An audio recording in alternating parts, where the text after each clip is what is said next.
Hyper ऍसिडिटीसाठी देण्यात येणाऱ्या ज्या गोळ्या आहेत ओमेप्रेझोल, रॅबिप्रेझोल, पॅन्टेप्रेझोल, नेमकी कोणती गोळी कधी द्यायची लक्षात येत नाही. चला सांगतो.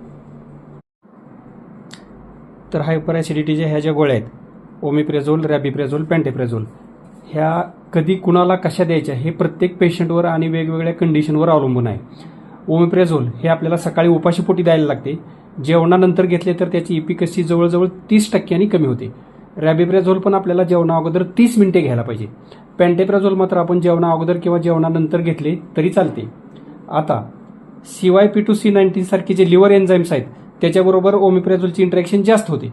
त्यामुळे कार्डियक पेशंटमध्ये रक्त पातळ करणारी जी औषधं आहेत क्लॉपिडॉग्रिल सारखी, अशा औषधांचा इफेक्टिव्हनेस ओमेप्रेझोल बरोबर दिल्यानंतर कमी होतो.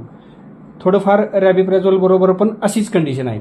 मात्र पॅन्टेप्रेझोल हे CYP2C19 ह्याच्याबरोबर लिस्ट इंटरॅक्शन करते. त्यामुळे क्लॉपिडॉग्रिल सारख्या औषधांबरोबर घ्यायला पॅन्टेप्रेझोल बऱ्यापैकी सेफ आहे. ओमेप्रेझोलची ॲक्शन आहे ती जरा थोडी लेट येते, परंतु जर लॉंग टर्म द्यायचं आहे, खूप दिवस द्यायचं आहे, तर आपण ओमेप्रेझोल देऊ शकतो.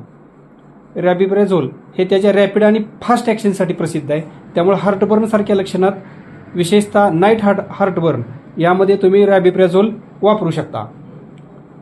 याची पण ॲक्शन इतर औषधांबरोबर कमी इंटरॅक्शन असल्यामुळे इतर औषधांबरोबर द्यायला आपल्याला पॅन्टेप्रेझोल सेफ आहे.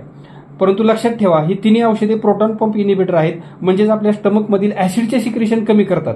त्यामुळे जास्त काळ सेवन केले तर तुमच्या शरीरात व्हिटॅमिन B12ची कमतरता येऊ शकते. थँक्यू.